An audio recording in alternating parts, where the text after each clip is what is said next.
Wednesday night prayer meeting of King's Edition Baptist Church. Our pastor is not here due to some unforeseen circumstances. He likes to crash things and drive many miles to do it. So he couldn't crash here. He had to drive for 8 hours and then crash. So anyway, he's okay, but he hasn't had much sleep in the last 2 days. So he's home resting, and he will probably talk about tonight's sermon at length the next time he gets here. Anyway, turn to Ecclesiastes chapter 1.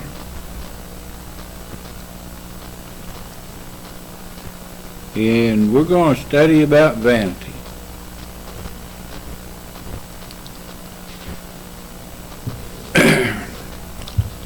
Ecclesiastes chapter 1, verses 1 through 11. The words of the preacher, the son of David, king in Jerusalem. Vanity of vanities, saith the preacher, vanity of vanities, all is vanity. What profit hath a man of all his labor which he taketh under the sun? One generation passeth away, and another generation cometh, but the earth abideth forever. The sun also ariseth, and the sun goeth down, and hasteth to his place where he arose. The wind goeth toward the south, and turneth about unto the north. It whirleth about continually, and the wind returneth again according to his circuits. All the rivers run into the sea, yet the sea is not full. Unto the place from whence the rivers come, thither they return again. All things are full of labor. Man cannot utter it. The eye is not satisfied with seeing, nor the ear filled with hearing. The thing that has been, it is that which shall be, and that which is done is that which shall be done. And there is no new thing under the sun. Is there anything whereof it may be said, see, this is new? It hath been already of old time, which was before us. There is no remembrance of former things, neither shall there be any remembrance of things that are to come with those that shall come after. We're going to go through here more or less verse by verse and do a little bit of explaining and kind of figure out how this pertains to us. Why is this here? Why are we reading this? Anyway, people do things every day.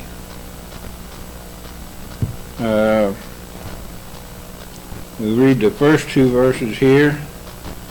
First three. We'll just go ahead and read first three. The words of the preacher, the son of David, king in Jerusalem. Vanity of vanities, saith the preacher. Vanity of vanities, all is vanity. What profit hath a man of all his labor which he taketh under the sun? Now, a few mornings ago, Brother Steve woke up and he got his breakfast and drank his coffee and went to work. And the next day, he did the same thing. Sister Sparky, she woke up this morning and she drank her cup of coffee and ate her breakfast and she went to work. And Brother Roger, this afternoon, he got up and did whatever it is he does every afternoon. So all these things, it's over and over and over and over and over again. All these things that we kind of get, I won't say in a rut, but we do the same things over and over. And as it says in there in verse 3, it says, what profit hath a man of all his labor which he taketh under the sun? What is the profit of this, of everything you do? Well, if you go into a job, you get paid, right?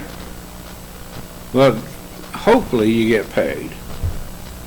If you're doing something at home, say you're cutting the grass. You cut the grass so that the grass don't get up so high and your place looks like a farm instead of a house. Whatever it is that you're doing, there's a reason for it. But it goes on to say here in verse 4, one generation passeth away, and another generation cometh. We are born, we grow up, we get old, about 70 years old or so, then we die. And then the next generation takes over. And then after they get 70 years old and they die, then the next generation takes over. It just keeps going on and on. But the earth abideth forever. Now what's that got to do with anything? The earth abideth forever. God's creation. God's creation keeps going on. And we're here for a season. We're here for just a little while. And then we're gone. But God's creation is going to be here. I don't know. There's coming a time when there's going to be a new heaven and a new earth. But until that time, we continue on doing the things that we always do. Verse 5, the sun also ariseth, and the sun goeth down. Sun comes up, sun goes down. But that's not it. And hasteth to his place where he arose. So it goes back around the earth to where it can come up again in the morning. So all these things that transpire, vanity, all is vanity. Has no purpose, it seems. That's not necessarily true. There's a purpose in everything according to God's will. Verse 6, the wind goeth toward the south, and turneth about unto the north.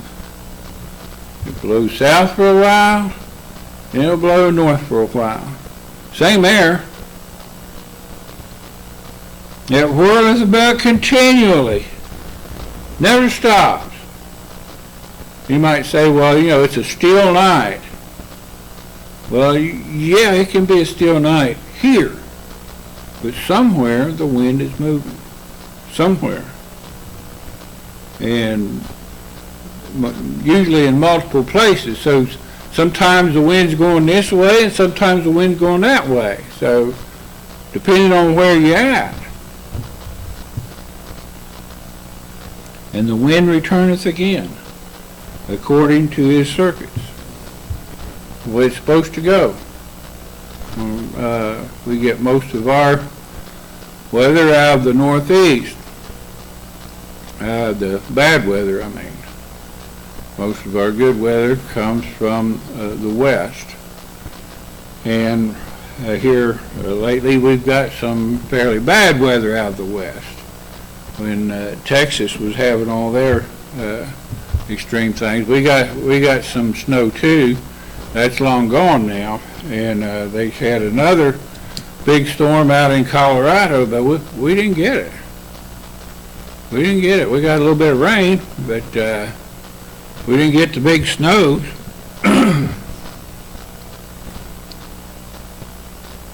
and the wind goes wherever it wants to go, according to its circuits, the way it wants to go.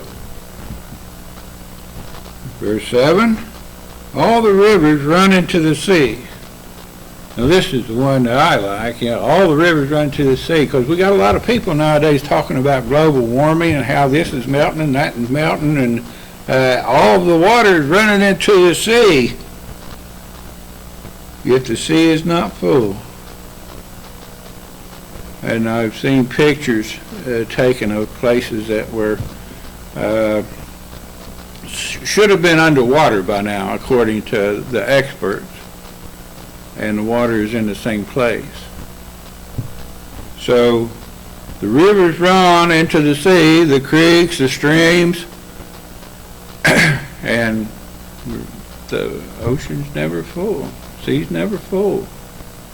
There's always room for more, isn't there?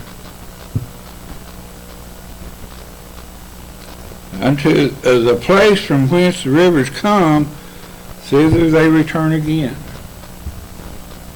Okay? Usually you have a little stream, maybe just a trickle. And then another trickle joins it, and another trickle joins it, and then you have a creek. And then the creeks join up, and then you have a river, and then the rivers run into the ocean. So all these things happen, and then what happens? The water evaporates, and it goes up in the atmosphere, and it rains, and it goes up to this little trickle again, and starts coming down.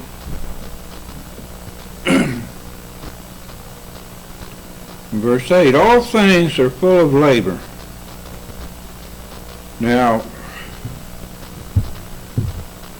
if you are a man or a woman in many cases nowadays, you work, it says all things are full of labor. And even if you don't have a job outside the home, say you're a house husband or a homemaker, there's things to do. People say, do you work? Well, yeah. That's a silly question, really. But, there's more things to do at home than there is on the job usually. Because you got to wash clothes, you got to wash dishes, you got to prepare food, you got to clean the house, you got to mow the lawn, you got to feed the bear. It's hard telling what all there is to do at home. But it says all things are full of labor. You're going to have to be doing something. Man cannot utter it. The eye is not satisfied with seeing. If you stand and you just stare at something, you'll go nuts. First of all, your eyes are going to start burning and everything like that. But you got to look at other stuff too. That's why I wonder about these televisions. People, they sit there and they watch television for I don't know, maybe days at a time. But that's all they see. That's all they see. And you talk about vanity, that is vanity. There's nothing. What's the purpose of it? Are we just here to be entertained? We're not here to be entertained. We're here to study in God's Word. The eye is not satisfied with seeing. You got to see more stuff. Nor the ear filled with hearing. Now, we sang a couple songs at the beginning of the service this evening. And they were good songs. But we're not going to sing the same ones over and over and over and over again. Why? Because the ear is not filled with hearing.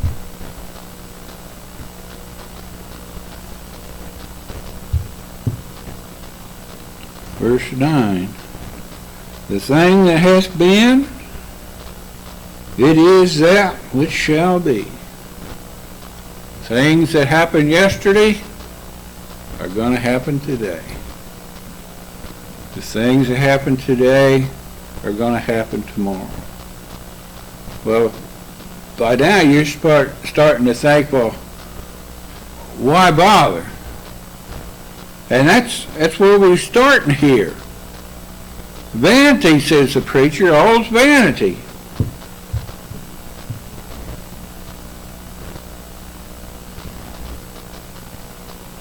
The thing that hath been, it is that which shall be, and that which is done is that which shall be done. And there is no new thing under the sun. Now, I have said many times in Sunday school lessons and Bible studies and preaching in time past, before our pastor got here, it's his responsibility to keep me on the straight and narrow here. But if you sat and you tried to think up something so evil and wicked and vile that nobody would ever do it, that it's being done every day. And that's basically what this is saying. There is no new thing under the sun.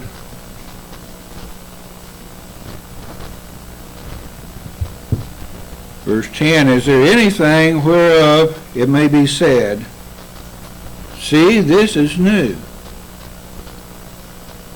Now, if you go to the store, grocery store, and you go through the cereal aisle, or you go through the pickle aisle, or you go through the cold cut aisle, or wherever you go, it's going to be on the box or the can or the jar, there's going to be a thing on it that says new and improved.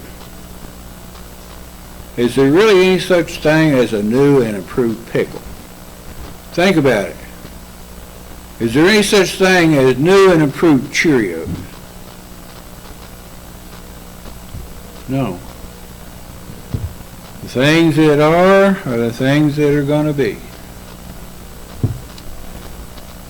See, this is new.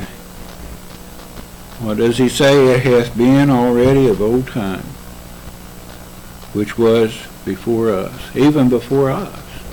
These things were around. Now, maybe not cereal, maybe not pickles. Well, I don't know. Pickles been around for a while. We'll stick with the pickles, but you know, certain things are different. I remember when Pop-Tarts came out. I thought, well, boy, that's new. But it's just another pastry. It's a pastry in a different shape, but it's not really new. It's been here for a long time, and it was here before us. I'm 70 years old. You know what? They had pastries before I was born. Not new. And then verse 11. There is no remembrance of former things, neither shall there be any remembrance of things that are to come with those that shall come after. So we don't remember the things that are in the past, and we have bad memories. Bad memories. You know, we think we recall things being great, wonderful, and stuff like that. You know, the good old days. I don't know how many times I've heard that saying, the good old days. And they don't make them like that anymore and stuff. And we have cars nowadays. You know, you get in a wreck and you can't drive them very far because they're wrecked. And people say, well, if he was in a Model T, he could just drive on off. You know, no big deal. Model T was a wonderful car. They don't realize if you had a Model T with 20,000 miles on it, it was due for a major overhaul in just about everything.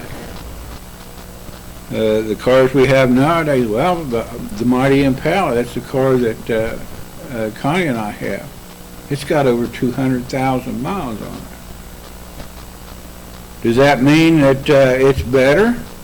In some ways, yeah, to a limited extent. But it's the good old